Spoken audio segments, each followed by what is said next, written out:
थी, मैंने आपको बोला था कि कैपेसिटर जो होता है बेटा, वो जब भी अगर हम चार्ज करेंगे कैपेसिटर को, तो वो कैसे कैसे चार्ज करते हैं बताना?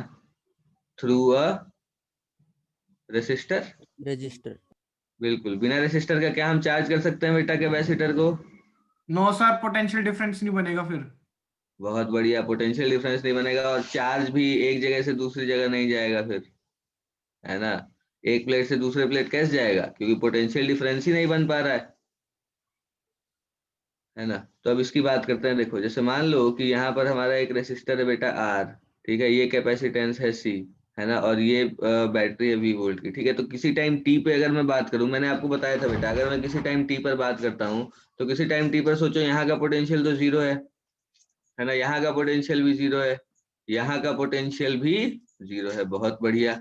यहाँ का पोटेंशियल वी है, इस जगह का पोटेंशियल वी है, यहाँ का पोटेंशियल जो है वो क्या है बेटा, वी। अब सोचो कि पहले इनिशियली कैपेसिटर पर कोई चार्ज नहीं था, तो यहाँ का पोटेंशियल भी जीरो होगा। बोलो, मैंने बताया था बेटा आपको कि यहाँ कोई इलेक्ट्रिक फील्ड नहीं है, तो इसकी वजह से इन दोनों प्लेट के बीच का जो पोटेंशियल डिफरेंस होगा वो जीरो होगा। तो यहाँ हाँ का सर, पोटेंशियल बताया था। डिफरेंस, बिल्कुल, at T equal to zero इस पॉइंट का पोटेंशियल डिफरेंस तो जीरो होगा, ठीक है। अब किसी टाइम टी पर मैं कह रहा हूँ कि इस कैपेसिटर के ऊपर चार्ज क्यू आ गया, इसके ऊपर भी चार्ज क्यू आ गया, सॉरी, इसके ऊपर माइनस क्यू और इसके ऊपर क्यू, है ना। तो उस केस में जो पोटेंशियल डिफरेंस बना वो कितना बना बेटा? अब यहाँ जीरो, तो यहाँ पर कितना, क्यू बाई सी। बोलो, हाँ सर।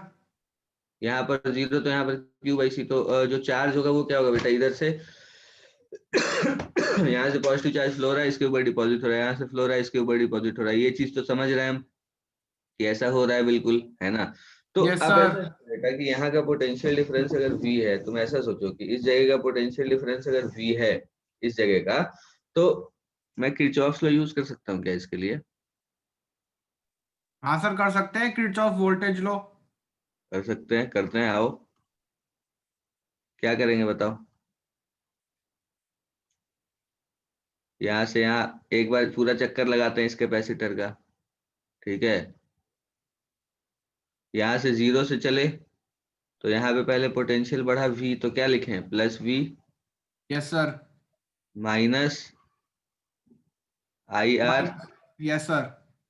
और माइनस क्यू बाई सी। हाँ सर, और सर बड़े रजिस्टर का भी तो लेंगे। बेटा बड़े रेसिस्टर का लिया ही तो।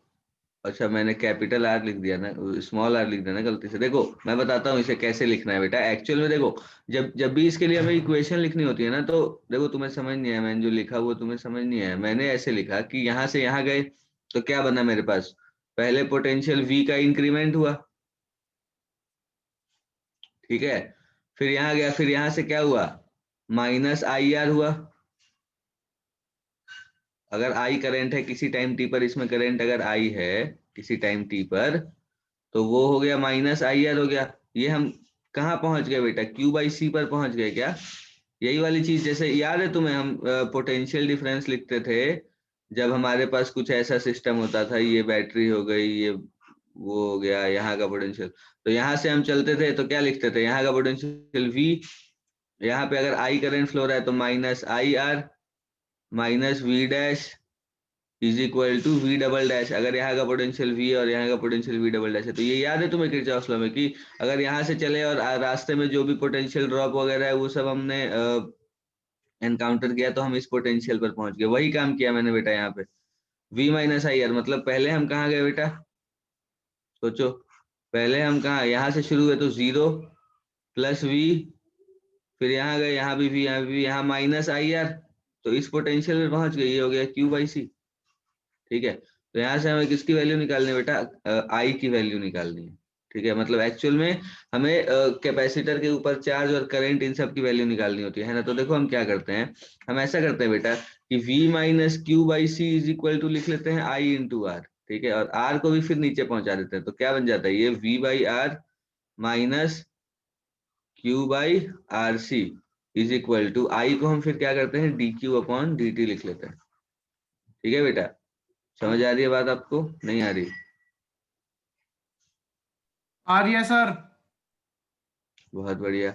अब इसे हम ऐसे करते हैं कि 1/r जो है उसे उस r को अब मैं इधर ही रहने दूंगा। देखना कैसे, मैं क्या कर रहा हूँ, CV minus Q divided by RC ऐसे लिख सकते हैं हम, इज इक्वल टू dQ/dt। ठीक है, सर।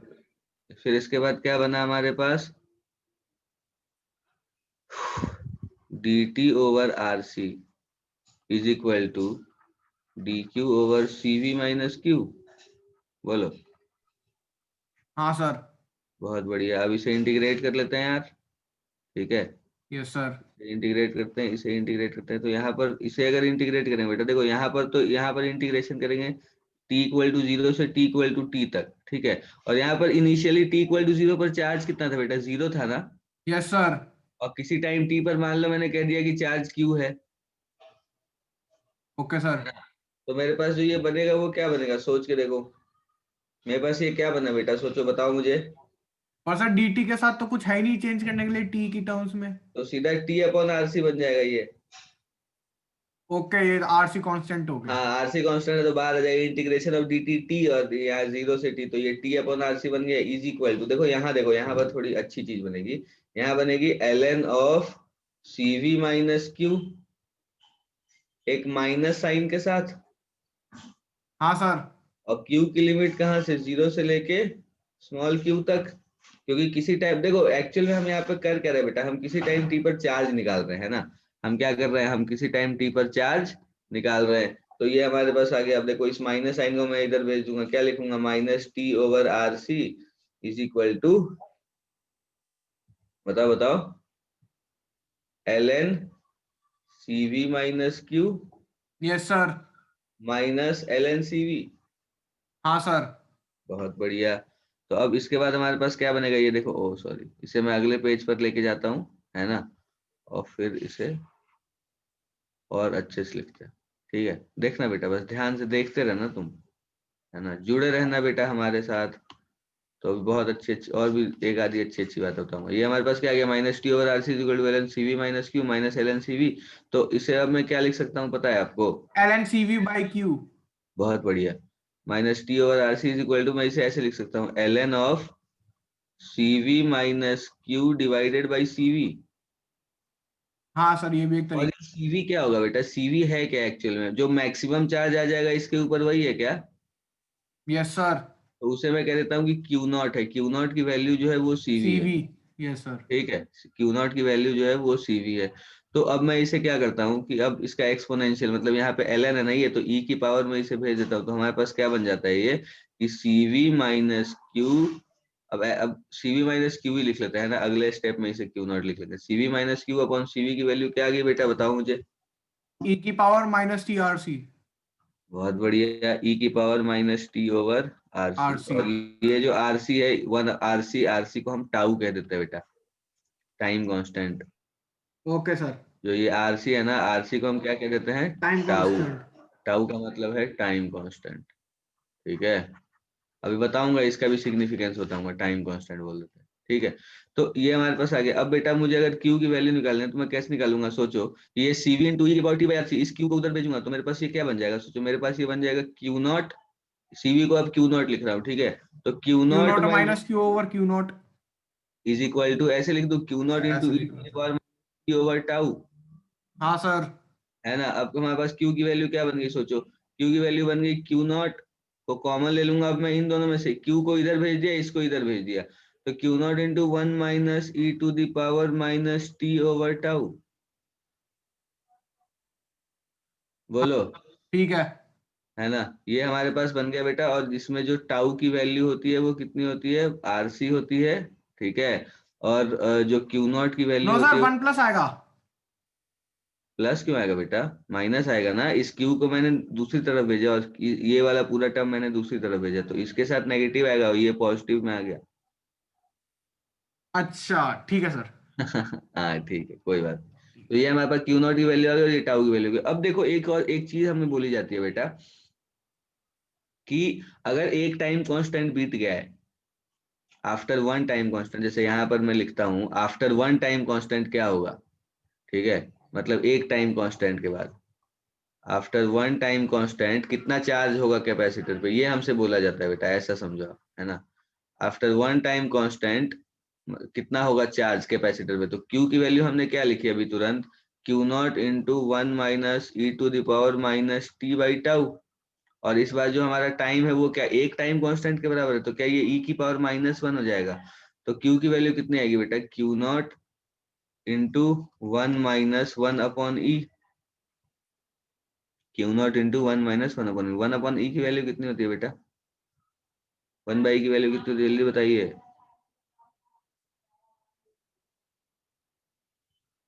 हैं बेटा बताओ।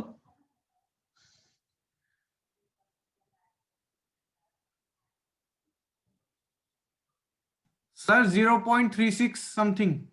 37, हाँ 0.37 करके कुछ आता है। तो मैं इसे लिख देता हूँ Q is equal to Q0 into 1 - 0.37। ठीक है, तो हमारे पास जो Q की वैल्यू आएगी वो कितनी आ जाएगी बेटा, देखो 0.63 Q0।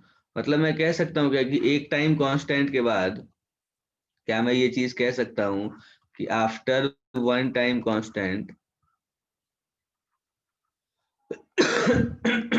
एक टाइम कांस्टेंट के बाद जो कैपेसिटर होगा हमारा वो कितना कितना चार्ज हो जाएगा, 63%। हाँ सर, बोलो, 3%। 63% चार्ज हो जाएगा। और अगर मुझे फुल चार्ज की बात करनी है तो मैं क्या कहूंगा बेटा, अगर मुझे Q की वैल्यू Q0 चाहिए तो क्या होना चाहिए, ये वाला टर्म जीरो हो जाना चाहिए। Yes sir. तो उसके लिए क्या कहूंगा मैं कि एट T बराबर इन्फिनिटी, हाँ सर। मतलब अब T को इन्फिनिटी के बराबर तो कैसे ही लिखूंगा बेटा मैं, मतलब when T will tend to infinity capacitor will be fully charge, है ना, मतलब इनफाइनाइट क्यू टाइम पर। Q tends to Q not. बिल्कुल बिल्कुल, बहुत बढ़िया बेटा। Capacitor will be fully charge मैं कह सकता हूँ, या फिर आप ऐसे भी लिख सकते हो कि जो हमारा Q है वो क्या करेगा, टेंड करेगा किसको, Q। ठीक है बेटा, समझ आ रही है बात अपने को, कोई यस सर। परेशानी यहाँ तक। और इसके लिए बेटा देखो अब एक ग्राफ भी बना दिया जाता है हमारे लिए, है ना, छोटा सा एक ग्राफ है, वो भी देख ही लो। ऐसा कुछ होता है ये, ठीक है, और ये होता है चार्ज और टाइम का। ठीक है, किसका किसका ग्राफ होता है बेटा, चार्ज और टाइम का। तो चार्ज और टाइम का ग्राफ जो होता है वो कुछ ऐसा बन जाता है, देखो ऐसा। मतलब ये पूरा ऐसे कांस्टेंट तो मुझे नहीं बनाना चाहिए, पर फिर भी, है ना, ऐसे हो जाता है, ऐसा समझो तुम कि टाइम जब इन्फिनिटी को टेंड कर रहा है उस समय पे ऐसा कुछ हो रहा है, ऐसा समझ लो। ठीक है, ये हमारा है, ये चार्ज और टाइम का बनाया ना हमने बेटा, ये स्मॉल क्यू लिखना पड़ेगा, ये स्मॉल क्यू है और ये क्या है, टाइम है। ठीक है, तो ये स्मॉल क्यू और टाइम के लिए ये वाला जो है हमारा ये क्या है, Q बराबर Q0 है। और यहाँ पर 0.1 टाइम कांस्टेंट के बाद, मतलब एक टाइम कांस्टेंट यहाँ कहीं होगा, है ना, तो यहाँ पर ये कितना हो जाएगा बेटा, 0.63 Q0। ठीक है, ओके सर। ओके। ये बात है बेटा किसकी, चार्जिंग ऑफ कैपेसिटर की। ठीक है, अब थोड़ी सी बात कर लेते हैं, अब इसमें भी तुम सोचो कि जब चार्जिंग हो रही होगी उस समय तुमसे कुछ भी पूछ ले, आप ऐसा समझो, मान लो तुमसे कुछ भी पूछ ले बेटा, कुछ भी, मैं ये कह रहा हूँ कुछ भी पूछ ले, तो आप ऐसे सोचो कि आप कैसे कैलकुलेट करोगे। मान लो कि अगर मैं तुमसे पूछ लूं कि करंट बताओ किसी टाइम टी पर, तो तुम क्या करोगे, चार्ज को डिफरेंशिएट कर दोगे। Q इज इक्वल टू, ये जो हमने फॉर्मूला बनाया बेटा कहाँ गया ये, Q is equal to Q0 1 - e⁻t/τ, इसको क्या करोगे, dq/dt कर दोगे, टाइम के रेस्पेक्ट में डिफरेंशिएट कर दोगे, तुम्हारे पास करंट आ जाएगा, बताओ। आ जाएगा सर। आ जाएगा, बिल्कुल, बहुत बढ़िया। तो हमारे पास उस समय करंट आ जाएगा। अच्छा, और क्या क्या हमसे पूछ सकता है बेटा ये, क्या लगता है तुम्हें और क्या क्या पूछ सकता है हमसे बताइए। पोटेंशियल डिफरेंस पूछ सकता है किसी भी टाइम पे कैपेसिटर के क्रॉस या फिर रेसिस्टर के क्रॉस। सर कैपेसिटर के क्रॉस। हाँ। कैपेसिटर के क्रॉस भी पूछ सकता है, रेसिस्टर के क्रॉस भी पूछ सकता है। तो ये हो जाएगा V - Q/C। चार्ज तो तुम्हें पता ही होगा, कैपेसिटेंस भी पता होगा किसी भी टाइम टी पे, तो तुम ये पोटेंशियल डिफरेंस निकाल लोगे, और यहाँ का पोटेंशियल डिफरेंस जीरो होगा तो ये भी तुम निकाल सकते हो, है ना। हाँ सर। तो इस तरह से बेटा हम ये चीजें कैलकुलेट अब कर सकते हैं। अब थोड़ी सी बात करते हैं बेटा डिस्चार्जिंग के बारे में। डिस्चार्जिंग में क्या होता है कि डिस्चार्जिंग के केस में हम क्या करते हैं ना कि कैपेसिटर को हम सिर्फ रेसिस्टर से कनेक्ट करते हैं। ऐसा समझो आपकी जो कैपेसिटर होता है हमारा उसे सिर्फ और सिर्फ, जैसे यहाँ पे देखो ये एक फोटो बना रखी है इन्होंने, ठीक है। इसमें करा क्या होगा इन्होंने, देखो मैं बता रहा हूँ कि पहले जो ये कैपेसिटर होगा ना बेटा, पहले तो ये कैपेसिटर 1 से कनेक्टेड होगा, मतलब ये जो कैपेसिटर का जो टर्मिनल है ये 1 से कनेक्टेड होगा इनिशियली, ठीक है। तो इनिशियली जब ये कनेक्टेड होगा तो क्या हो रहा होगा, कैपेसिटर फुल्ली चार्ज हो रहा होगा।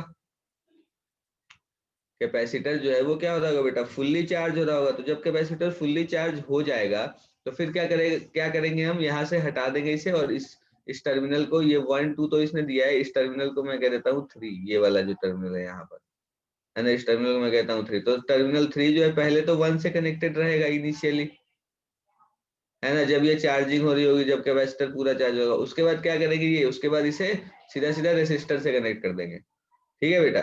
तो देखो उस केस में होता क्या है, जब आप रेसिस्टर से कनेक्ट कर देते हो ना इसे, जगह नहीं है, अगले पन्ने पर चलते हैं, देखो।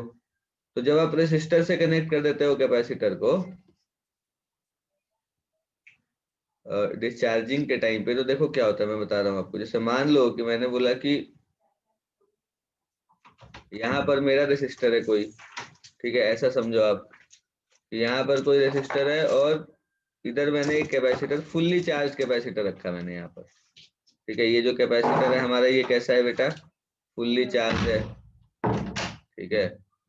देखो ये फुल्ली चार्ज कैपेसिटर है और यहाँ पर रेसिस्टर एक लगा दिया मैंने, ठीक है। और एक बात और बेटा कि डिस्चार्जिंग भी जो होती है वो भी रेसिस्टर के थ्रू ही होती है। बिना रेसिस्टर के कैपेसिटर का कोई खास काम है नहीं, रेसिस्टर होना चाहिए तभी वो चार्जिंग और डिस्चार्जिंग दोनों हो सकती है, ठीक है।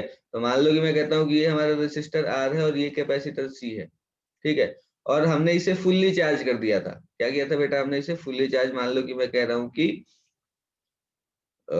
कैसे चार्ज किया था देख लेते हैं टर्मिनल बैटरी की एक बार, कैसे करा था इन्होंने। मतलब ये वाला हमारा नेगेटिव चार्ज था, ये वाला पॉजिटिवली चार्ज था, ठीक है। तो ये वाला मैं कह देता हूँ इस पर चार्ज होगा क्या, माइनस CV, अगर V से चार्ज किया हो, और इसके ऊपर चार्ज होगा CV, ठीक है बेटा। अब क्या हो रहा होगा सोचो, पोटेंशियल की अगर मैं बात करूं तो एक यहाँ का पोटेंशियल मैं क्या करता हूँ कि किसी एक पॉइंट का, ऐसा समझो आप, किसी एक पॉइंट का मैं पोटेंशियल मान लेता हूँ 0, ठीक है बेटा। क्या कर रहा हूँ मैं, किसी भी पॉइंट का किसी एक पॉइंट का पोटेंशियल मैं क्या अज्यूम कर रहा हूँ, 0। आप ऐसा सोचो यहाँ पर CV है, ठीक है, और ये माइनस CV है, ठीक। तो किसके कौन ज्यादा पोटेंशियल होगा बेटा, सोचो इलेक्ट्रिक फील्ड की डायरेक्शन तो इधर होगी, और इलेक्ट्रिक फील्ड की डायरेक्शन में पोटेंशियल क्या होता है, कम होता है ना, बोलो। हमने बात करी थी बेटा ये इलेक्ट्रोस्टैटिक्स में कि इलेक्ट्रिक फील्ड की डायरेक्शन में पोटेंशियल जो होता है वो क्या होता है, डिक्रीज होता है। हाँ इलेक्ट्रिक सर, फील्ड, है यही ना, होगा। बहुत बढ़िया। Electric field direction, electric field direction कैसी होगी, इस तरफ तो पोटेंशियल डिक्रीज होगा, मतलब ये हाई पोटेंशियल पर होगा, ये लो पोटेंशियल होगा। ऐसे भी आप समझ सकते थे, ये नेगेटिव है तो ये लो पोटेंशियल, और ये पॉजिटिव है तो ये हाई पोटेंशियल। मान लो मैं कहता हूँ ये 0 पोटेंशियल है तो ये यहाँ पे कह दूंगा V पोटेंशियल है। T=0 की बात कर रहा हूँ मैं, किसकी बात कर रहा हूँ बेटा, T=0 पे। बहुत बढ़िया, T=0 की, ठीक है। अब किसी टाइम T पर मैं कह देता हूँ कि मान लो ये जो कैपेसिटर है बेटा इसके ऊपर चार्ज Q है और इसके ऊपर चार्ज -Q है, ऐसा समझो आप। यहाँ का पोटेंशियल मैंने 0 माना, यहाँ का पोटेंशियल क्या होगा बेटा, Q/C हो जाएगा क्या, बोलो, एक मिनट बेटा। हाँ सर। बिल्कुल, बहुत बढ़िया। तो dt/RC मैंने लिख दिया dQ/Q। तो अब क्या करूँ बेटा, फिर से इसे इंटीग्रेशन इंटीग्रेट, करेंगे 0 to बहुत T तक। बढ़िया, प्रॉपर लिमिट्स कर। तो इनिशियली जो कैपिटल स्मॉल q था वो क्या बेटा, Q0 के जीरो, बराबर था क्या, Q0। हाँ सर, Q0। और ये Q था, ठीक है सर। और ये dt/RC, तो हमारे पास ये t जो है ये 0 to 0 T। से T पर, बहुत यस बढ़िया, सर। T=0 पर हमने कनेक्ट किया इसे। T तो क्या ओवर लिखूं RC इसे हो मैं, गया। देखो T/RC क्या लिखूं बताओ, LNQ। Q/Q0। Yes sir. कोई दिक्कत तो नहीं है यहाँ तक, नो सर। बहुत बढ़िया। अब क्या करें यार, नेगेटिव साइन आना चाहिए था, यहाँ मैंने नेगेटिव साइन नहीं लिखा। ये चार्ज जो होगा बेटा वो कम हो रहा होगा ना इस पे, तो ये -dQ/dt हमें लिखना चाहिए, क्योंकि dq जो होगा वो क्या होगा बेटा, नेगेटिव होगा ना, क्योंकि फाइनल चार्ज और इनिशियल चार्ज जो होगा उसमें फर्क होगा ना, हाँ सर। है ना। तो यहाँ पे नेगेटिव लिखना पड़ेगा, इसलिए माइनस आएगा ये। ठीक है, यहाँ पर एक माइनस साइन आएगा, तो हमारे पास ये बनेगा क्या, सोचो। Q बराबर बन जाएगा हमारे पास Q0 e⁻ -t/RC।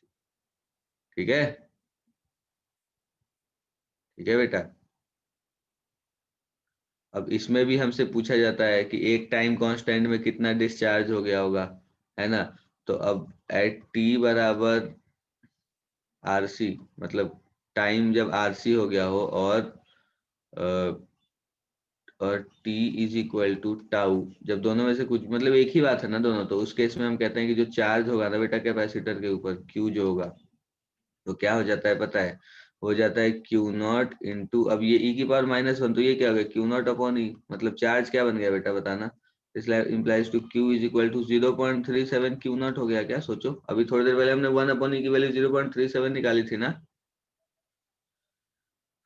0.37 Q0 हो गया ये। तो जो चार्ज हुआ इसके ऊपर, क्या नाम है इसके ऊपर बेटा, कैपेसिटर के ऊपर, वो एक टाइम कांस्टेंट में 0.37 Q0 ही बचा, मतलब 63%, 37% चार्ज ही बचा। 63% जो चार्ज था वो क्या हुआ बेटा, चला गया वो, है ना।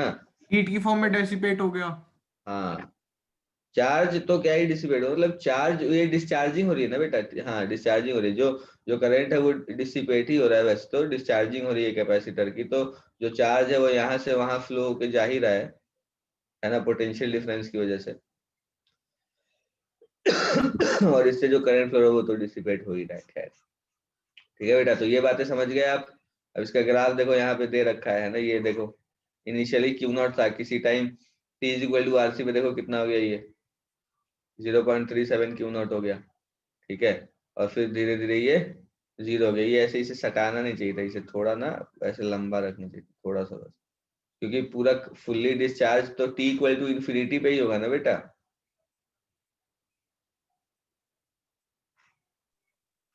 है ना। हाँ सर। बिल्कुल, बहुत बढ़िया। तो ये बातें थी हमारी किसकी बेटा, डिस्चार्जिंग की। अच्छा, अब आइए थोड़ी बात करते हैं कैपेसिटर विद डाई इलेक्ट्रिक की। कैपेसिटर विद डाई इलेक्ट्रिक में क्या होता है बेटा कि इस केस में हम क्या कर रहे हैं ना कि कैपेसिटर के अंदर हमने डाई इलेक्ट्रिक लगा दिया। डाई इलेक्ट्रिक मटीरियल का मतलब होता है कि हमने एक वो करा, ऐसा समझो आप कि ये हमारा कैपेसिटर है, ठीक है। अब सोचो बेटा हम क्या कहते थे जब हमने कैपेसिटर के बारे में बिल्कुल शुरुआत करी थी, जब हमने बात करनी कैपेसिटर के बारे में, तो हमने क्या बोला था कि ये जो डिस्टेंस होता है ये बेटा बहुत कम होना चाहिए ना, अगर हमें एक अच्छा इफेक्टिव कैपेसिटर बनाना है तो। ज्यादा होगा सर तो चार्ज ही वो ट्रांसफर नहीं हो पाएगा। हाँ, बहुत बढ़िया, चार्ज ही ट्रांसफर नहीं होगा। अब हमने कैपेसिटेंस, जो चार्ज होल्ड करने की जो कैपेसिटी थी इसकी, इन सब के बारे में हमने बात करी थी। तो ये जो डिस्टेंस होनी चाहिए बेटा, ये स्मॉल डी, ये बहुत कम होनी चाहिए। तो अब आप सोचो कि एक के ऊपर चार्ज है, मतलब एक के ऊपर चार्ज है, मान लो नेगेटिव चार्ज डेंसिटी है एक के ऊपर, और एक के ऊपर आप ऐसा समझो कि पॉजिटिव चार्ज डेंसिटी है। ठीक है, तो तुम एक बात सोच के देखो ना बेटा कि अब इलेक्ट्रोस्टैटिक फोर्स तो लग ही रहा होगा इन दोनों के बीच में यार, बहुत बढ़िया इलेक्ट्रोस्टैटिक फोर्स लग रहा होगा, क्योंकि ठीक ठाक चार्ज हो जाता है इनके ऊपर, है या नहीं बताओ, है ना। बहुत बढ़िया इलेक्ट्रोस्टैटिक फोर्स लग रहा होगा इन दोनों के बीच में। और ये जो इलेक्ट्रोस्टैटिक फोर्स लग रहा है इसे होल्ड कैसे कैसे कर पाएंगे हम। अब ऐसा तो नहीं है कि पकड़ लेंगे, अब डिस्टेंस बहुत कम है, एरिया थोड़ा सा ज्यादा है, तो इसे हम रोक तो नहीं सकते ना बेटा, ये तो कहीं ना कहीं से चिपक ही जाएगा। अब ऐसे समझो ना, मतलब ये दो प्लेट्स ऐसे हैं ना, ये यूं है प्लेट्स, और इनके बीच में बिल्कुल कम दूरी है ना, और बहुत कम दूरी है, और इनके ऊपर चार्ज है, तो ये एक दूसरे को अट्रैक्ट करेंगे बहुत तेज फोर्स से। हाँ सर करेंगे। अट्रैक्ट करेंगे तो इन्हें चिपक जाना चाहिए, पर ऐसा नहीं होता है, क्योंकि बेटा हम क्या करते हैं पता है आपको, हम ना इसके बीच में एक इंसुलेटिंग मटेरियल लगाते हैं। डाइलेक्ट्रिक जिसे हम कहते हैं। हाँ, जिसे हम डाइलेक्ट्रिक कहते हैं, बहुत बढ़िया। हमने क्या करा, हम एक काम करते हैं कि हम जो कैपेसिटर होता है उसके बीच में एक डाइलेक्ट्रिक मटेरियल लगा देते हैं, जो कि एक इंसुलेटर होता है, कंडक्टर नहीं होता है। अगर कंडक्टर होता तो फिर सारा चार्ज तो यहीं से फ्लो हो जाता, है ना। तो लेकिन ये ये होता है, कैपेसिटर थोड़ी रहता सर ये। हाँ वही वही बात है, फिर एक कैपेसिटर थोड़ी रहता। तो इस केस में हम क्या करते हैं, जो डाइलेक्ट्रिक हम लगाते हैं उसका डाइलेक्ट्रिक कांस्टेंट हम के मानते हैं। अब हम देखो देखो बेटा, ये डाइलेक्ट्रिक की जरूरत तो हमें थी ही थी, मतलब डाइलेक्ट्रिक तो हमें चाहिए था, क्योंकि कैपेसिटर जो चार्ज हो जाता है, जो भी कैपेसिटर चार्ज हो जाता है, तो कैपेसिटर के चार्ज होने से यार ये एक चीज तो है कि इन दोनों के बीच में अट्रैक्टिव फोर्स लग रहा होगा, और इन्हें मतलब ये दोनों प्लेट्स जो है ये ऑपोजिटली चार्ज है, तो इनके बीच में बहुत तेज फोर्स लग रहा होगा, तो हमें रोकने के लिए कुछ जुगाड़ चाहिए, है ना। हमें रोकने के लिए कुछ ना कुछ तो चाहिए बेटा, अगर हम चाहते हैं कि ये दोनों ऐसे ना चिपके, हमारा काम होता रहे, तो हमने बोला कि कुछ एक इंसुलेटिंग मटेरियल लगा के देखते हैं क्या होता है। इंसुलेटिंग मटेरियल हमने लगा दिया। अब देखो, अब अट्रैक्टिव फोर्स तो नहीं लग रहा है इनके बीच, अब इनके बीच में अट्रैक्टिव मतलब अट्रैक्टिव फोर्स लग रहा है, लेकिन इस ये जो मटेरियल जो भी डाइलेक्ट्रिक है इसने रोक के रखा हुआ है इन दोनों प्लेट्स को, ठीक है। ये एक हमारी टेंशन तो दूर हो गई। फिर हमने बोला कि यार अब कैपेसिटेंस पे क्या फर्क पड़ता है, मतलब जो कैपेसिटेंस है कैपेसिटर की जो कैपेसिटेंस है इसके ऊपर क्या फर्क पड़ता है। तो हमने बोला कि यार कैपेसिटेंस पे कोई फर्क नहीं पड़ता, बस ये होता है कि कैपेसिटेंस जो है वो के टाइम्स हो जाती है। मतलब अगर पहले कैपेसिटेंस थी सी इनिशियल की, अगर मैं बात करूं तो सी इनिशियल अगर था epsilon not A over D, ठीक है, यही होता है ना बेटा कैपेसिटेंस। तो फाइनल कैपेसिटेंस हो जाएगा के epsilon not A over D. ओ ये तो चमत्कार हो गया यार, मतलब हमने इन दोनों प्लेट्स को रोकने के लिए एक इंसुलेटिंग मटेरियल लगाया बीच में, जिसे हमने डाइलेक्ट्रिक बोला, और लगाते ही हमने देखा कि यार कैपेसिटेंस बढ़ गई इसकी, है ना। कैपेसिटर की जो हुई वो क्या हुई, कैपेसिटेंस इंक्रीज हो गई, ठीक है, के टाइम्स हो गई। तो हमने बोला यार यहाँ तो दो दो फायदे हो गए, एक तो हमने रोक भी लिया और कैपेसिटेंस भी बढ़ गई, ठीक है। तो इस तरह से हमने बोला कि ठीक है यार डाइलेक्ट्रिक जो है वो हमें यूज करना चाहिए, ठीक है। तो इस तरह से हमने क्या करा कि, और बेटा ध्यान रखना डाइलेक्ट्रिक जो होता है वो इंसुलेटिंग मटेरियल होता है हमेशा, ठीक है।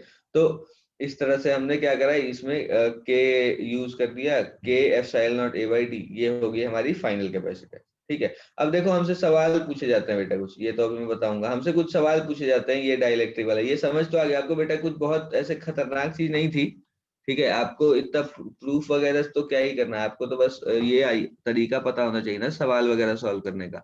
अब देखो मैं तुम्हें एक सवाल ऐसे पूछता हूँ तुमसे, ठीक है, कि मान लो कि हमारा ये एक कैपेसिटर है, ठीक है बेटा, सोच के देखना, ये हमारा क्या है, एक कैपेसिटर है, ठीक है। और हमने क्या करा है कि हमने ऐसे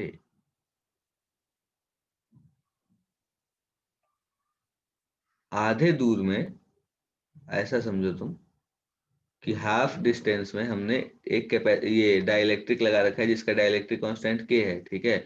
और ये वाली जो दूरी है बेटा ये अपने को दे रखी है 2d, ठीक है। और ये वाली जो दूरी है ये अपने को दे रखी है d, समझ रहे हो मेरी बात।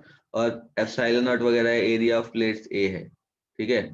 एरिया ऑफ प्लेट्स क्या है बेटा, ए है। तुम्हें कैपेसिटेंस बतानी है, बताओ इस नहीं ए नहीं लिखूंगा अब तो, पी और क्यू लिख लेते हैं, है ना। इस पॉइंट को मैं कह देता हूँ बेटा कि ये पी है, और इस पॉइंट को मैं कह देता हूँ ये क्या है, क्यू है। ये ए एरिया है और ये दूरी जो है ये 2d है, ठीक है। तुम्हें कैपेसिटेंस बतानी है, बताओ क्या होगी बेटा कैपेसिटेंस, बताना मुझे। जो सी इक्विवेलेंट होगा वो कितना हो जाएगा बताओ, epsilon not A by D plus, epsilon not A by D, बहुत बढ़िया, कितना हो गया ये, 2 epsilon not A by D.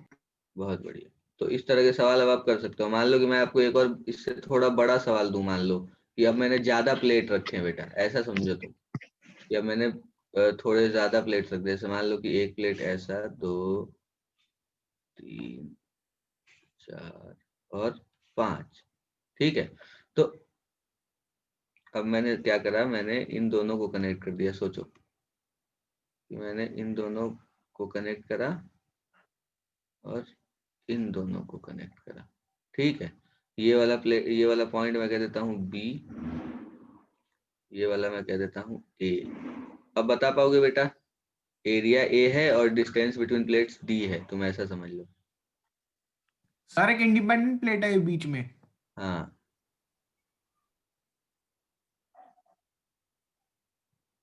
अब बताओ कैसे करोगे।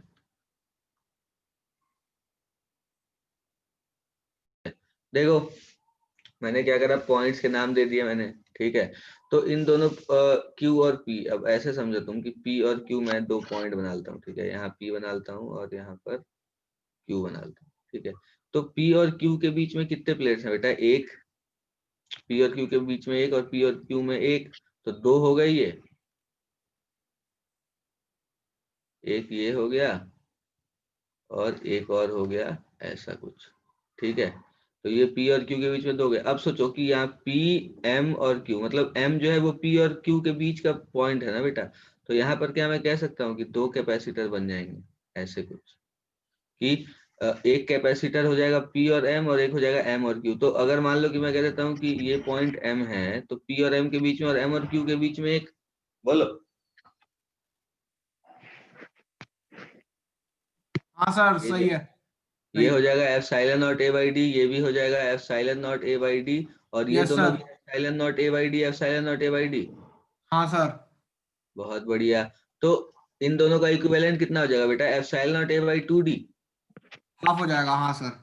हाँ, तो एप्सिलॉन नॉट, अब पी और क्यू के बीच में एक कैपेसिटर और दो कैपेसिटर, अब दो ही कैपेसिटर बना रहा हूँ मैं। देखो कैसे, क्योंकि अगर मान लो ये पॉइंट पी है ये पॉइंट क्यू है बेटा, तो ये दोनों पैरेलल में है, तो इन दोनों की वजह से सीधा two epsilon not A by D लिख दूं मैं, और ये इन दोनों का इक्विवेलेंट क्या लिख दूं बताओ? Epsilon not A by A two by D. Two D. Yes बहुत सर। बढ़िया, तो इक्विवेलेंट कितना आ जाएगा बताओ? Two plus one by two कितना होगा बेटा? Five by two. समझ गया। हाँ सर 5/2। फाइव बोलिए। Epsilon not A by. अच्छा नहीं बोले चिल्ली। समझ आया बेटा सबको? बताओ मुझे। आ गया सर। बढ़िया से, बिल्कुल। हाँ सर। बहुत बढ़िया। आदि बेटा बताओ, तुम सवाल समझ आया तुम्हें?